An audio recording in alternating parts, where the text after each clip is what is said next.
Good evening. Most operators that I know, most owner operators I know, however, already believe that there are enough rules and compliance and paperwork, all more than enough to tell people telling them how to run their truck is the way to go. So when Sean Duffy starts talking about cracking down even harder on CDL standards and enforcement, I think there's a fair question here. Where exactly is the line between necessary enforcement and government overreach? Politics and the reasons they want control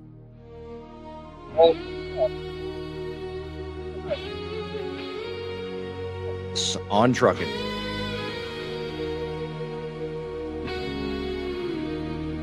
What are you thinking? If freedom is lost, who holds the power? And what's the cost?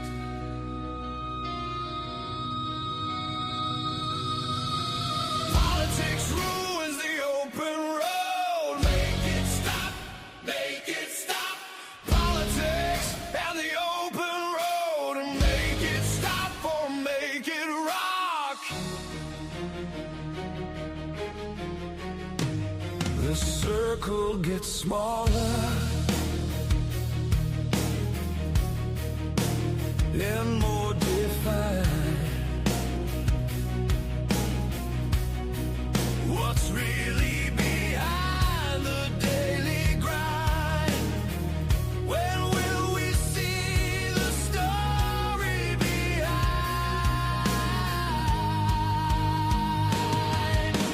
Politics ruins the open road. Make it stop, make it stop.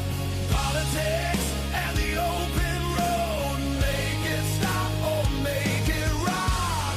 Can we go on? Will we see the life we choose for you and me? Political fever topping under to make it make sense. Tell us the truth.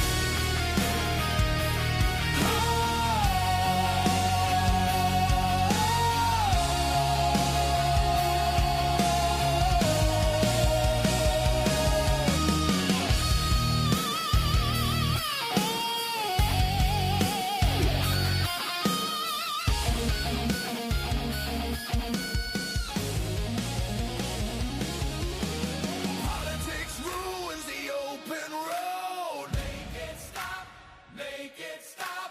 Politics and the open road. Make it stop or make it rock. Make it stop.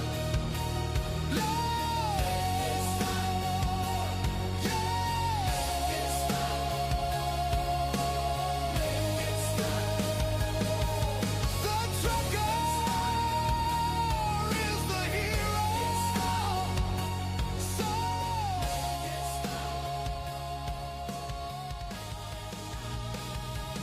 make it stop.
Secretary, those videos are terrifying. I mean, these individuals, they can't understand basic signs, can't speak English. These trucks are dangerous. We all kind of feel the difference on the highways today. At least I do. I drive a lot. What are you all doing to make sure these blue states can't wiggle out of this, especially given this new filing? So Laura, really quickly, not only do they not speak English, many of them went to a sham driving school. So many of them aren't qualified. They don't have the skills and the knowledge to operate an 80,000-pound big rig on American roads. And so the DOT, we are entitled to get all of the DMV files from all of the states. And so what's happening here is you have these liberal states actually siding with an illegal truck driver over the safety of an American citizen. It shows how perverse these radical leftists have become.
Wonderful. I was just informed I have no audio.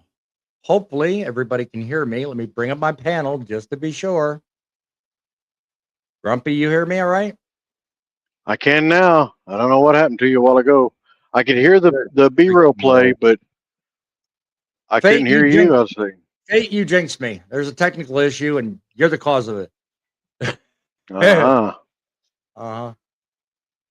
Yeah, I was like, what happened? And I walked over here and I seen you were sitting there just talking away and no audio. Yeah, and all of a sudden your B-roll kicked in.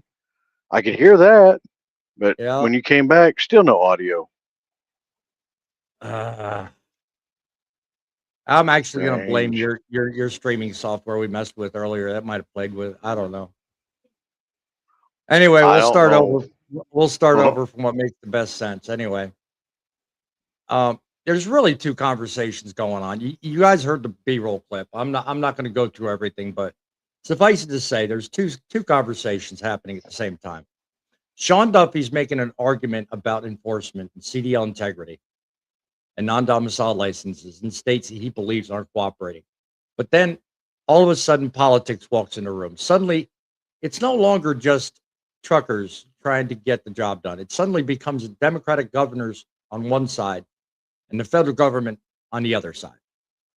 Somewhere in the middle of all this is us truck drivers who simply want nothing more than a licensing system that works. Say that 5 times fast. So my question tonight is, which team are you on? Okay, instead of why do we have to pick a political side before we're allowed to fix a problem? Why is it every time something comes along for trucking and it's an issue to be fought with, why does politics have to even be what determines the outcome? So on that, Grumpy, being you're up, what do you think? Why is it always about politics? Why must we always necessarily go down a political route when it comes to solving problems? Well, as a lot of people know, the government basically believes that they're the ones that run everything here in the United States, when actually they're supposed to be working for us Americans. So when they get their hand in the cookie jar, right, they start eating them cookies up left and right, and they leave nothing but crumbs for us. And it's an ongoing situation. It has been going on for many years, but it's getting worse. And that's why we Americans really honestly need to step up, speak up, start trying to say, look, we're tired of you all running us. We run you, not you run us. True. I mean, what's necessarily what necessarily says that politics has to even enter into it? I mean, if we want things like better training and safer roads, why can't we just look past politics and get what we're asking for? We theoretically could, but the problem with that is like us kind of reversing back to what I said. The most of the governments have got their hands in the cookie jar already, so they want to play. So, it's kind of like a bunch of kids on recess. They're fighting over, you know, who's going to get to play in the sandbox the longest. Yeah, right. And I know that's a funny way of putting it, but that's kind of what they're doing is they're throwing sand in our face while they're sitting there giggling and cackling on like nothing's ever going on. And they want Right. pure control. So they Really. want to make sure that they can do what they want with sticking 21-year-olds or under 21-year-olds out on the road like they've been talking about here lately, which you can't even keep a 21-year-old hardly in a truck anymore because they're scared to leave home, as the way I'll put it. They don't like to be gone Well, from home very long. you either want to do the job or you don't. Let me address the comment. Catherine says, boss man, I think the main reason why the government wants control of the trucking industry is probably due to the total freight of the truck delivering stuff to people who need them. She goes on to second comment. And it's important to present any shortage of supplies, control the inflation, and stabilize the economy and maintenance in a national manner. Well, I do think control is a large part of it. I Mhm. mean, it could be masked in politics just to simply take the onus off of whether or not it's a simple control issue. But I do think a large part of it has to do with money. I mean, really, whenever you interest or enter in governmental involvement in anything, there's always a monetary angle, I think. That's just Right. my take on that. And at some point we've got to ask ourselves whether we're actually trying to improve trucking or just score points for some side in the argument, whether that's influencers, whether that's lobbyists, whether that's, a specific company like mega carrier, whoever. Maybe it's insurance. Maybe it's somebody else that none of us have actually really seen. I don't know. I mean, all I can do is sit here and put out the possibilities.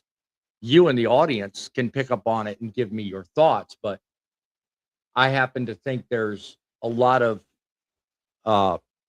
monetary involvement. Because one thing is true: when we're out here every day delivering this freight, when we're doing the job we do, okay, we don't drive Republican miles. We don't run Democrat lanes. We drive the same highways everybody else on this earth does. So maybe the better question we should start asking is, if an idea by itself makes trucking safer, why should politics even matter? What say you, Grump? Oh, that makes a lot of sense right there because, I mean, it seems Good like evening, Chase. politics Chief Rahul. Appreciate it.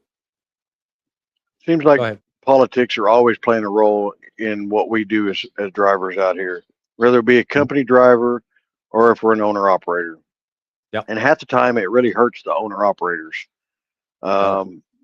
because they're coming out with new taxes or they're coming out with new laws and regulations, and it makes it tougher for an owner operator to survive out here. Plus, we already got the cost of fuel going up and whatever else is going up. I mean, it's I honestly, my opinion, it would be nice if they would leave us alone, but Yeah, it's it gone would be. too far and been gone too far that now they think that they're a part of us and they think they should have an upper lip on it. Right. Should, yeah. Yeah. If a state has weak licensing, state by itself, should the answer be punishing that state by itself, or should we more or less focus on maybe a national fix? You know me, I've pushed for a long time that we need more of a national standard. And it seems like the more I say it, the more it seems to fall on deaf ears. So what's your thought there? Would that solve the problem? If they would do it right, it probably would help. I mean, there are, as you know, a lot of states that have been giving out drivers or CDL license to people that don't deserve them, that have no clue what they're doing in a big rig, and Mhm. it's caused a lot of problems through the last few years. It's been named as the non-domiciles. Right.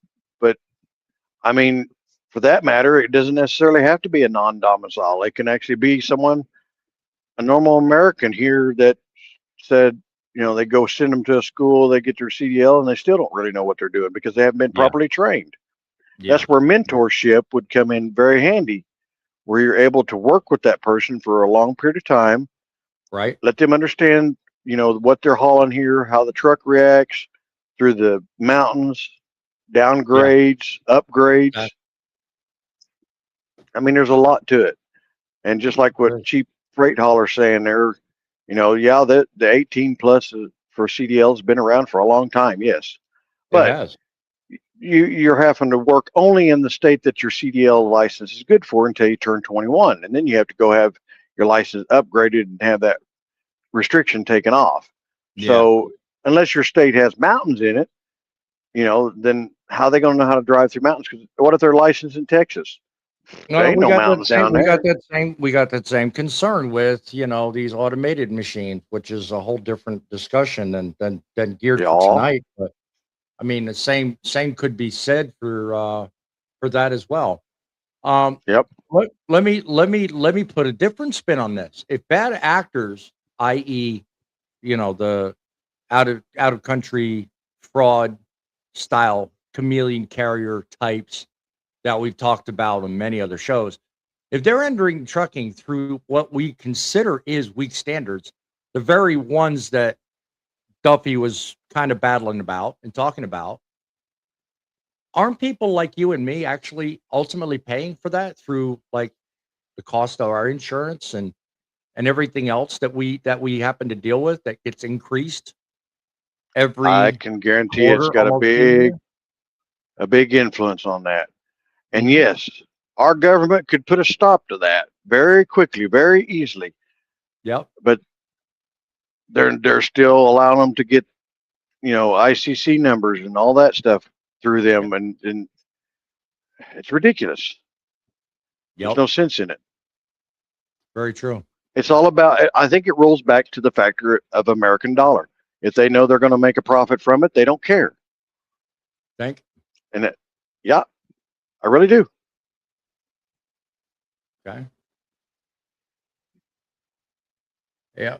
Chief Freight Hauler says 25% of the fatal accidents involving truck drivers aged 46 to 55 years, followed by 50. Oh, you got the damn statistics right on the nose. And then he goes on to the next one and says 36 to 45 come in at 21.2%. Well, my He man, cheated. you ought to, He Googled it.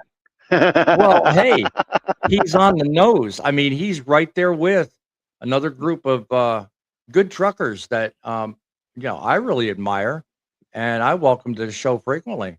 That's WeTheTruckers.com. I mean, they seem to be nose deep, neck deep in all the right statistics and everything that matter, things we need to know about. I mean, so good on you, Chief Freight Hauler. You're actually doing your part, man. You're adding to the conversation. I fully enjoy and love that. You got more people adding to it.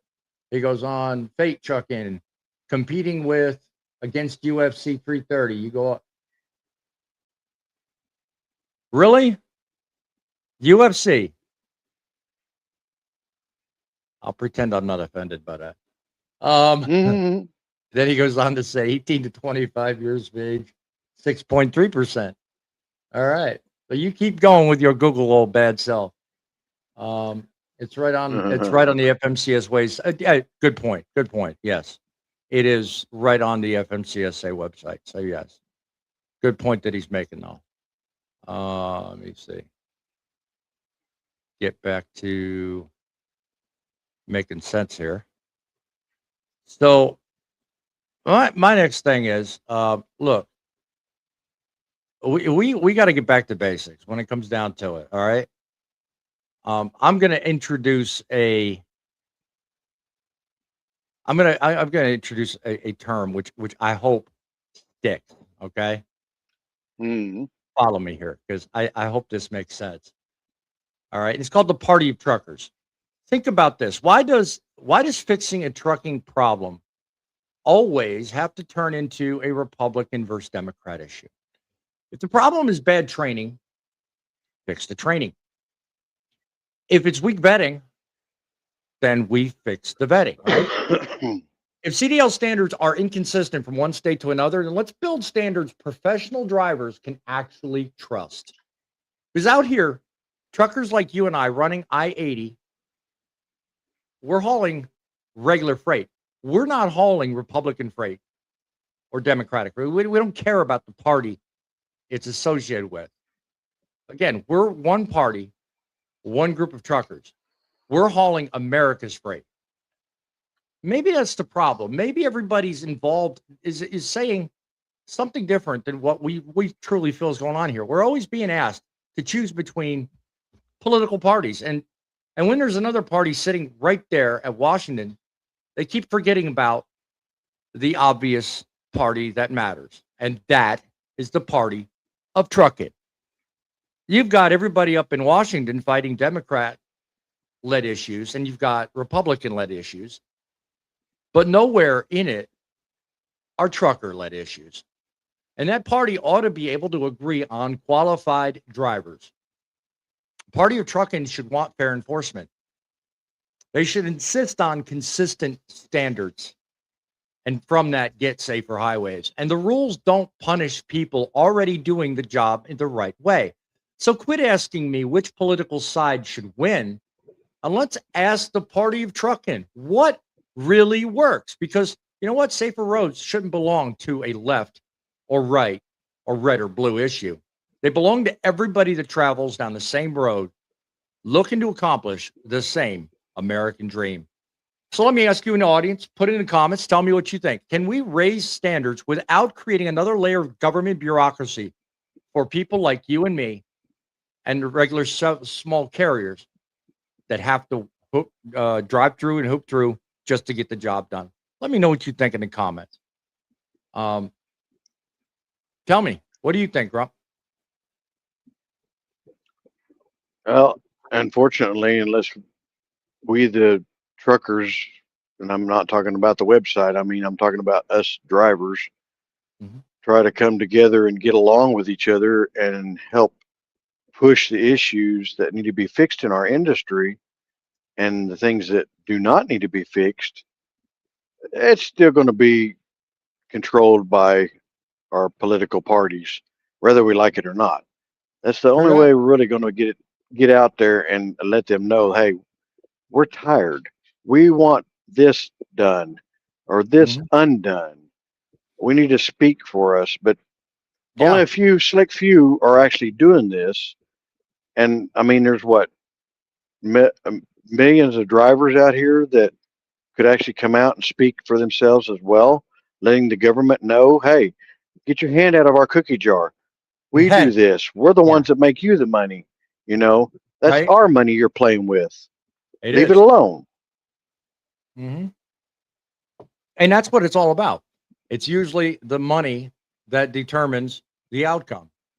So, right. I mean, if in fact Republicans and Democrats were removed from the entire conversation completely, what do you think the party of trucking would actually demand from a national trucking policy?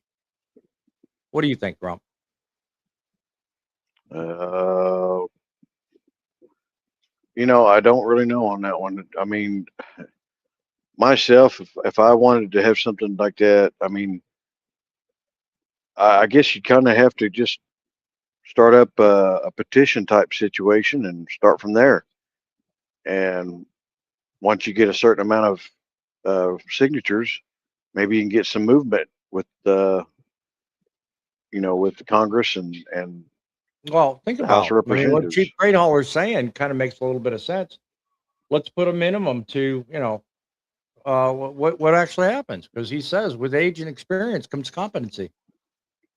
I mean, Well, I think that's there's a true. lot of inexperienced schmucks in Washington trying to enforce policies that honestly they don't know what the hell they're talking Well, about. yeah, I mean, here a few years ago, I mean, they hired a bunch of graduates out of a college that had no idea what trucking was about and started having them working with the FMCSA, Mhm. coming up with new rules and regulations. Yep. I mean, they had never been in a truck in their entire life.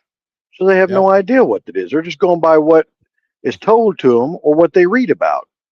Yep. Yep. We had one of our recent new guests, a group of them actually offering free hot dogs. So it's interesting you mentioned that, Fate. You and Chief Freight Hauler talking back and forth. If you're anywhere near the Reno, Nevada area tonight, you might have gotten a few free hot dogs. But then we also got Vince sitting out there offended at the fact that nobody wanted his wiener. So don't know that he got anywhere with that, but maybe next year he'll realize his mistake. Well, Yeah, I did go there. Anyway. If How do guys you want like more your than humor- glizzy? Yeah, right. If you guys want more than good humor and just somebody fighting for you on your side, truckersunitenow.com. That's a good place to go. As much as I bust his balls, he did a good job. Everybody that works with Truckers United, we the truckers, they put forth one hell of an effort tonight. I was just on TikTok watching it. They were in different truck stops all over the country, giving away free pizzas, basically trying to spread the word basically about what's coming down the pike with this 250 bill. I mean, man, you guys have no freaking clue what this government is trying to do to trucking, because we're sitting here right now, talking about Republicans and Democrats and showing graphics about truckers just want to make it stop, powerful song intro about, make it stop, but honestly, it's gaining popularity. People are starting to get wise to what's going on.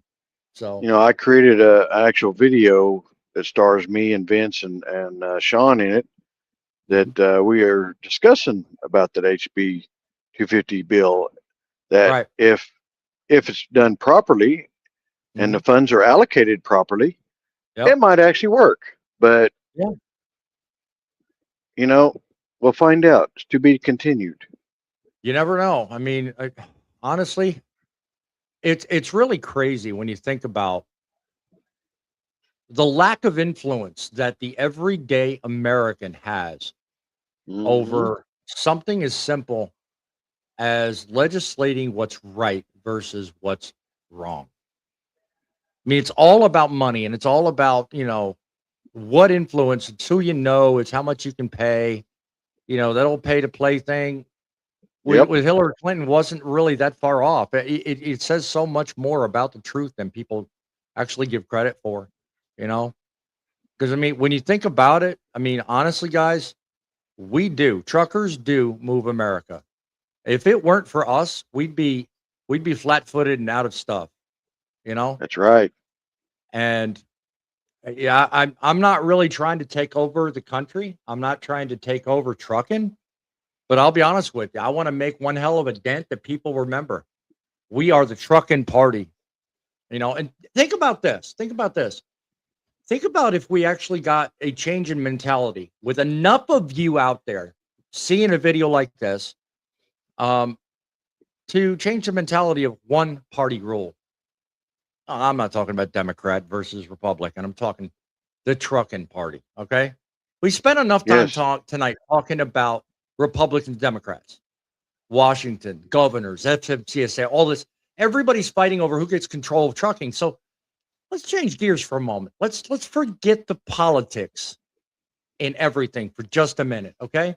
Imagine Sean Duffy every governor, every state, DMV, FMCSA, and all the people actually driving these trucks. Imagine we're sitting around the same table and we're having the party of trucking discussion, and we're getting to write down one rule, one standard, or tell me if you've heard this before, one road, one code. Okay, from that point, everybody follow me on this, okay? What would you write down? No exceptions, based on what state you're from or what you work for or what interest you have. What would that rule be? Think about that for just a minute. Because you know what? I mean, I think you've seen this trend. Tell me if you haven't. But what I've been about is solutions. And I'm making more of these videos and more of these live shows around that.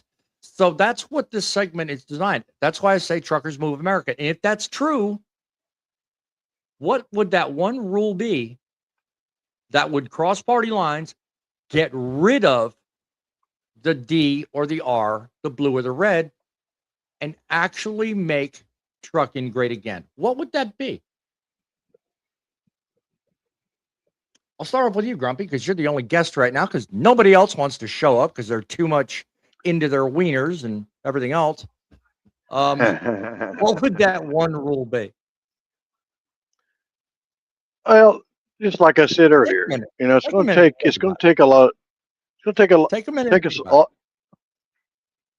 It's going to take all of us drivers to really come it. together.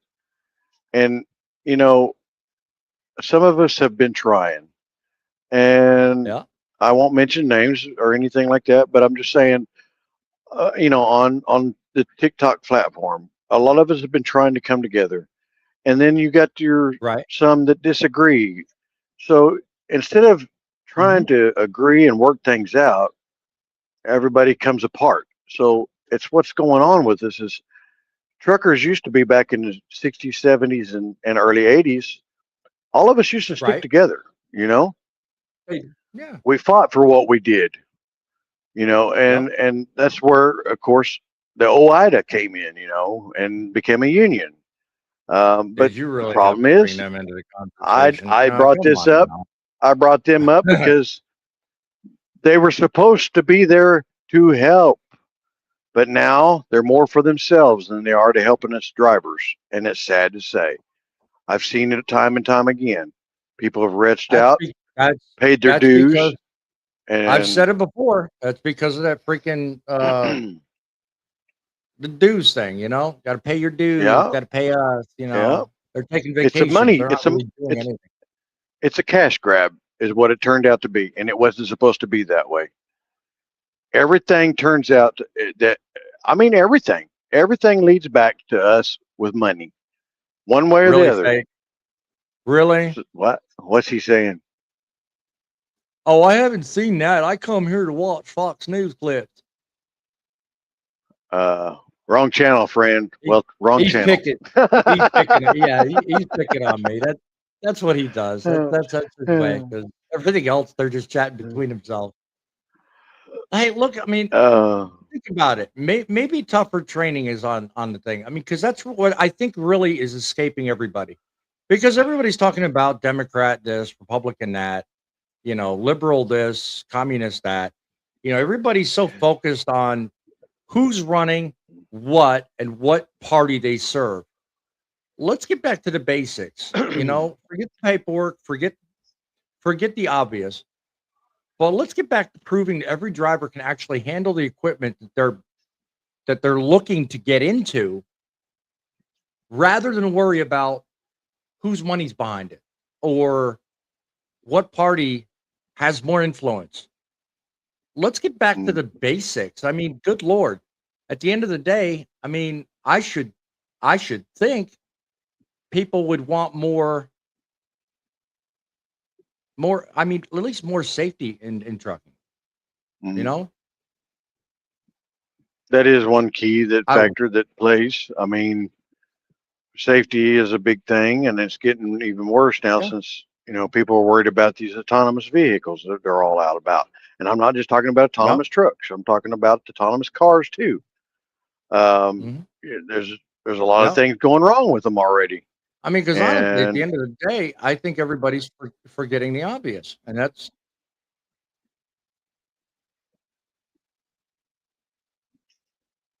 yeah, a lot of things going wrong with them.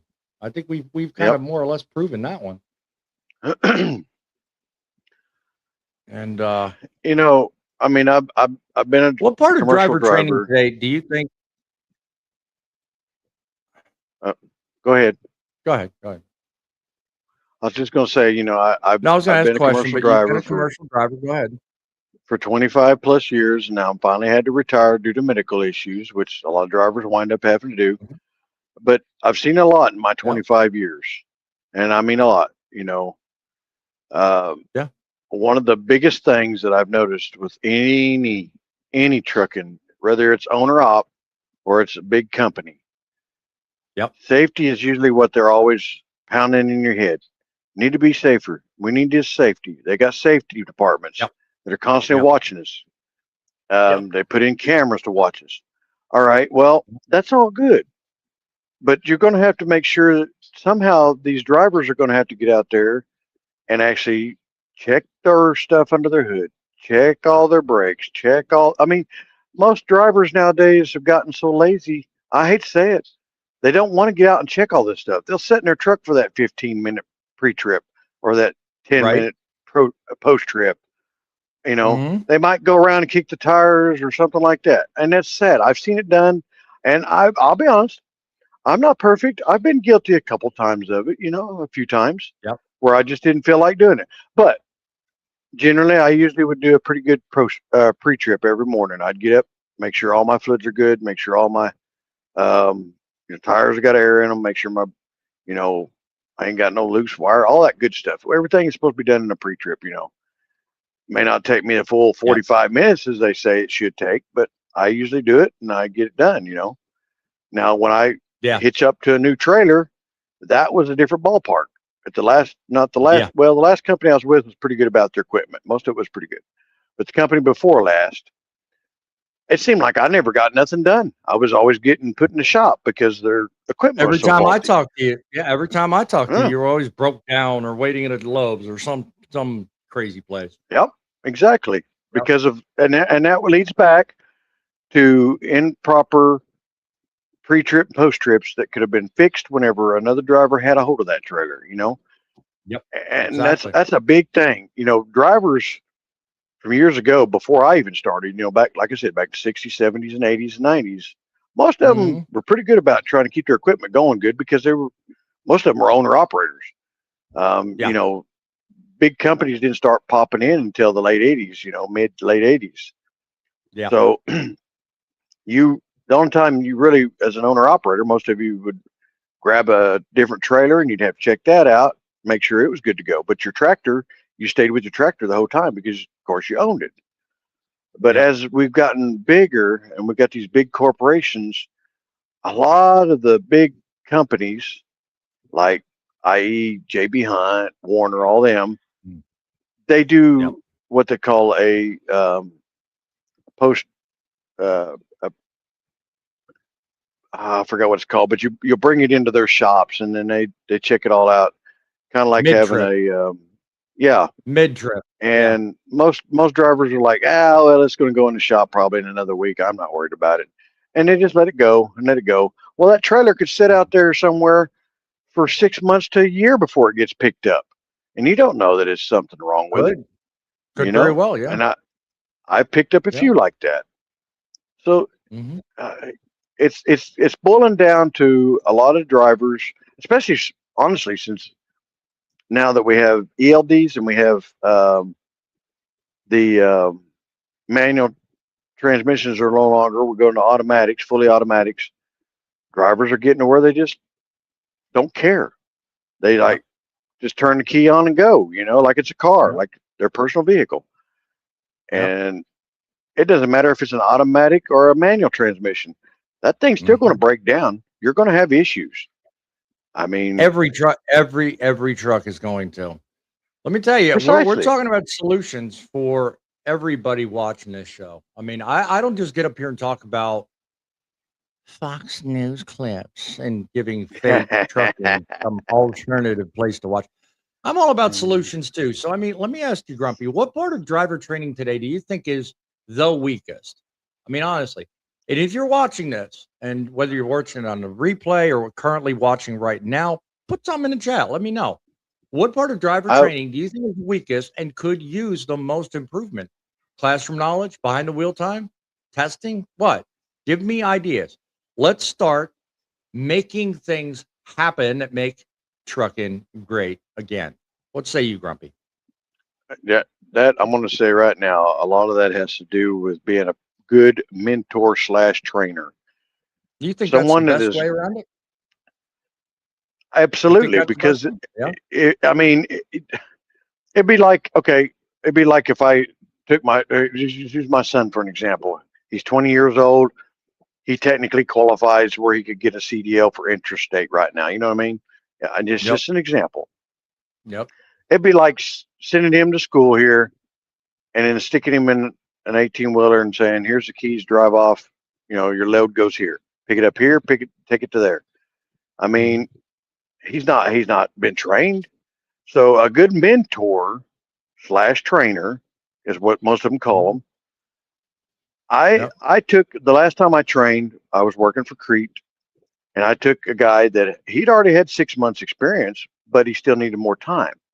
He was a good Right. driver, but I Mhm. still worked with him because he still was not real good at backing, and he wasn't real good at watching his mirrors whenever he would corner around stuff. So I had to watch him and talk to him and work through that. That's what a Right. good mentor does. You're sitting Mhm. up there with them. You're not back there in that sleeper going, and then hope to God you're not going to go off the mountain next down 50 miles down the road, you know? Right. Um, Yeah. you sit in that seat the whole time that trainee is over there learning. I don't care. Exactly. Like I said, the guy I trained, he had 6 months experience prior driving, and Yep. he was a decent driver. But at the same time, he had a little bit of work you still need to do with him. So I kept him a lot longer than my company said I had to. But Mhm. I said, hey, look, by the time I'm done with him, he'll be a good driver. And guess what? The man took after I graduated him from me. He got in his own truck. He drove around for a while, done real well. Didn't have no accidents. He was accident free and Mhm. everything. He finally Yep. decided that he would try the owner operator thing. So he bought his own truck and went out on his own. He was doing real well there. Yep. The last I heard from the man, he was doing okay, but he had some physical issues going on, so he had to retire. So that's the last I Right. heard from him. I haven't heard from him since. But up until Right. that point, for almost 4 years after I trained him properly, he was doing very well. Didn't have any accidents or anything.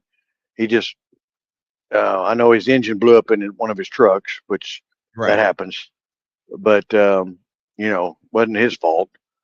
But I was very, very happy that I was able to train somebody and teach them my knowledge and to make sure that they're going to be safe out there on that road. And that's what a lot of Right. these guys out here that are like myself, yourself, you anybody that's got at least 10 years experience. Because I Mhm. mean, 5 is pushing it. Yeah. 10's better. If you can get somebody that Yeah. has 10 years over the road, driving through mountains, I personally feel that's a good qualification yeah, starting point. Yeah. that's the So, best way to do it. yeah. They need all these drivers that are coming on that are out here, whether they be, American or not, they need to be with a good mentor to teach them properly, because I think Yep. that's what a lot of it is. So, Yep. I mean, it's not something that we can just put the brakes on automatically, because obviously we don't have a hold on it. But I wish there was a way we could say you have to spend X amount of time with a qualified mentor before you graduate and allowed into your own rig. Yeah. Unfortunately, That there's too certainly many would of these companies out it here it that it it seems like the best way to go in terms of strengthen the industry from the ground up.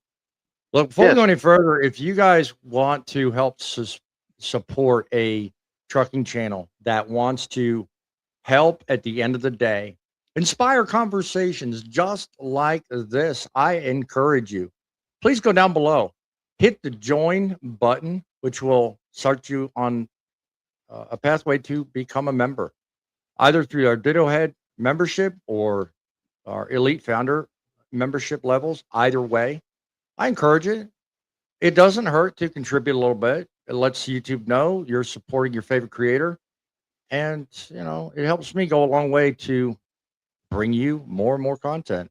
And if you have an idea for any future endeavors or want to give me ideas for future conversations, send your ideas to That's Trucking News at Outlook.com. That's Trucking News at Outlook.com. We are looking to help make trucking great again. And we don't do this by ourselves. I can come up with a lot of ideas, but I do better together. It's just that simple.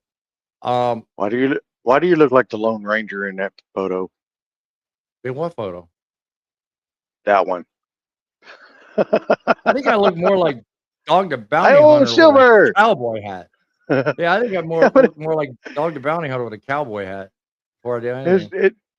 It's got like dark glasses around, like kind of like the Lone Ranger wore the mask. If you look real close, you'll see.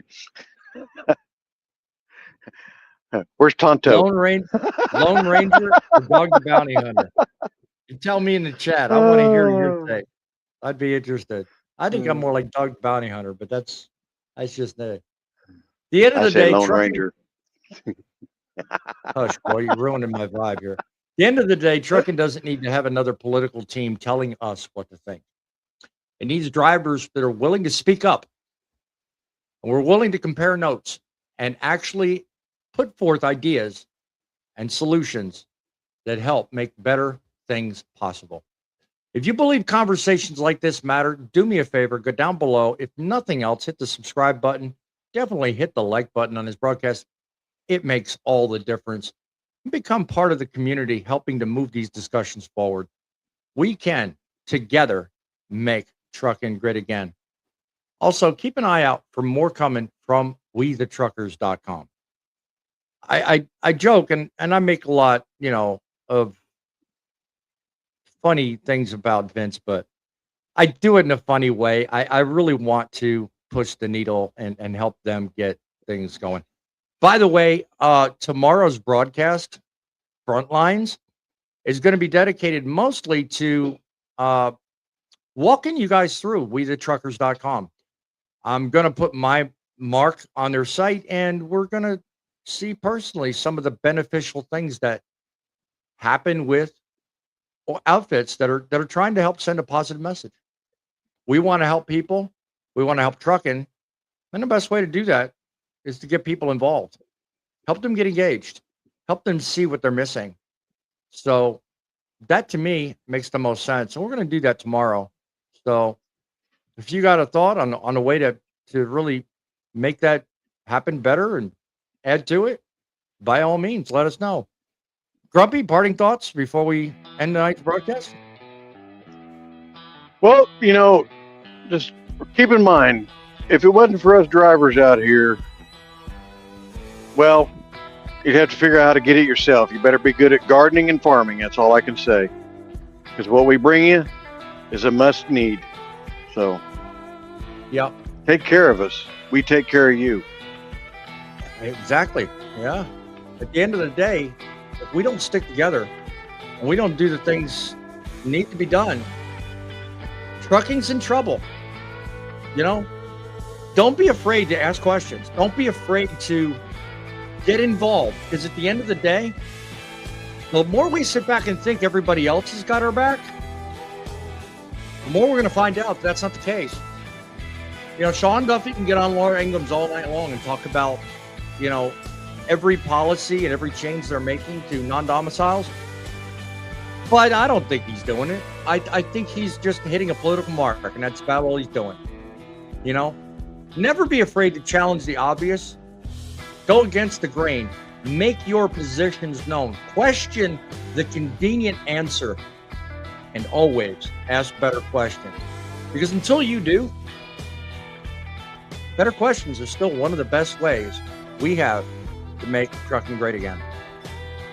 So until we cross paths, Till 9 o'clock tomorrow night, that is. Keep it real. Keep the faith. Until then, keep it rolling.